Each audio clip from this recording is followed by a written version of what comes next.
শতাব্দী আলো রান্নাঘরে তোমাদের আবার স্বাগত।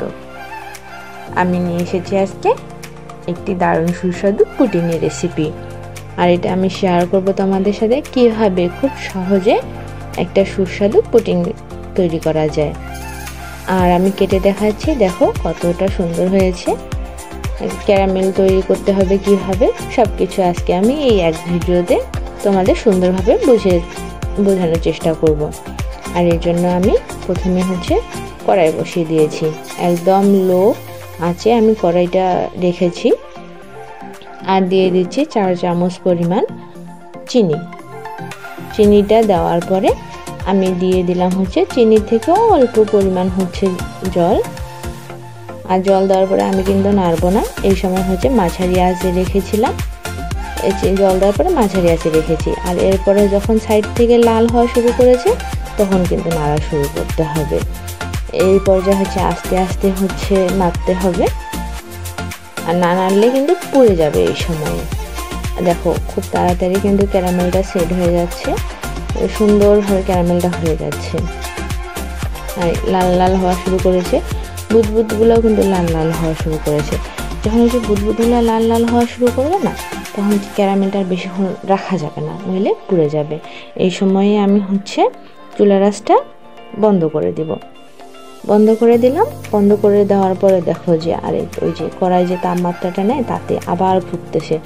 আর দেখো এখন সামান্য লাল থেকে কি রকম টকটকে লাল, সামান্য খয়েরি মতো হয়ে গেছে ক্যারামেলটা। এইটা পারফেক্ট ক্যারামেল, নইলে কিন্তু পুড়ে যেত। আর ক্যারামেল পুড়ে গেলে পুডিং তো খেতে ভালো হবে না।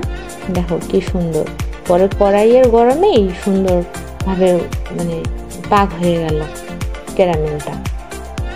আর ক্যারামেল তৈরি হওয়ার পরে দেরি করা যাবে না।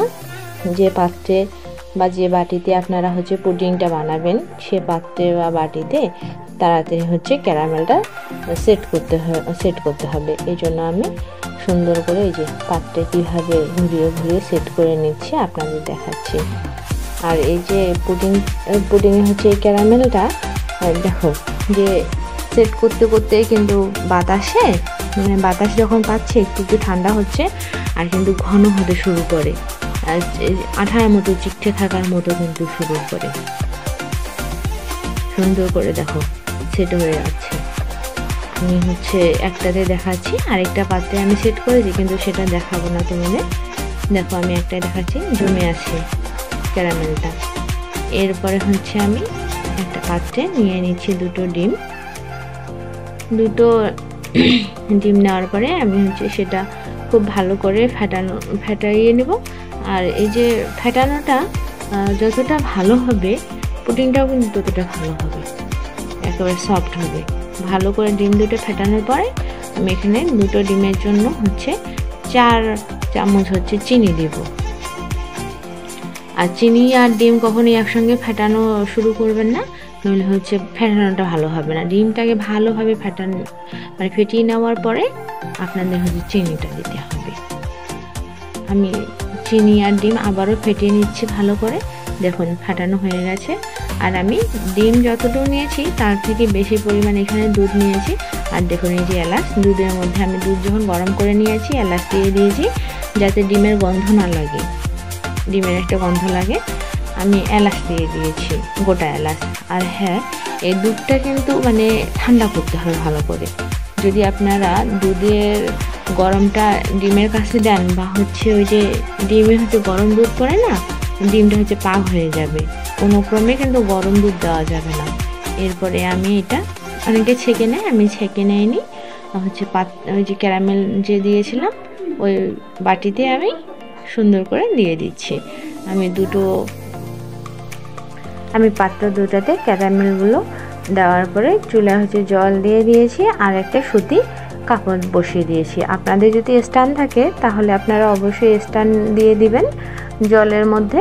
আমার কাছে দুটা ভিন্ন ভিন্ন বাটি, তো সেরকম স্ট্যান্ড ছিল না, তাই আমি সুতি কাপড় দিয়েছি যাতে বাটিগুলো না নড়াচড়া করে। এরপরে আমি একটা ঢাকনা দিয়ে দিয়েছি, আবার আরেকটা ঢাকনা দিয়েছি, ডাবল ঢাকনা দিয়েছি।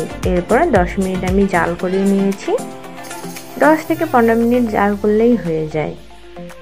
এরপরে আমি ঢাকনাটা উঠিয়ে নিচ্ছি। আর হ্যাঁ, জল কিন্তু একটু বুঝে শুনে দিবেন যাতে হচ্ছে জল একেবারে শুকিয়ে না যায়।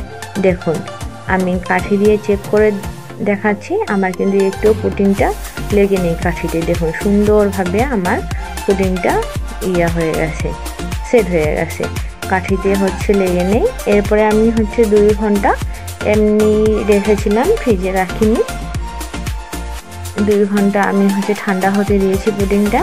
আর পুডিং কিন্তু গরম গরমে আপনারা কখনোই ঢালতে যাবেন না, নইলে কিন্তু আপনার পুডিং ভালোভাবে মানে ঢালতে পারবেন না, ভেঙে যাবে। আমি 2 ঘন্টার পর ফিরে আসছি। আমি এখন পুডিংটা আপনাদের ঢেলে দেখাবো কীরকম হয়েছে। আমি একটা বাটি আপনাদের ঢেলে দেখাচ্ছি।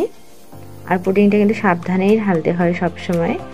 আর আমার বাটিটা ছোট, অত কোনো সমস্যা হয়নি। বড় বাটি হলে অবশ্যই সাবধানতা অবলম্বন করবেন। দেখুন এই আমি ঢেলে নিলাম, যেটা আমি প্রথমেই দেখিয়েছিলাম আপনাদের। কি সুন্দর হয়েছে পুডিংটা আমার। আপনার রেসিপিটা যদি ভালো লাগে আপনাদের, তাহলে অবশ্যই আমার চ্যানেলটি সাবস্ক্রাইব করবেন আর লাইক কমেন্ট শেয়ার করতে ভুলবেন না। আর হ্যাঁ, আপনারা কিন্তু মানে একবার হলেও ট্রাই করবেন। আমি যেভাবে বললাম সেভাবে একটু ট্রাই করবেন, দেখবেন আপনারা হচ্ছে মানে একবারেই অনেক সুন্দর মানে সুন্দর করে একটা পারফেক্ট পুডিং বানাইতে পারবেন। ধন্যবাদ।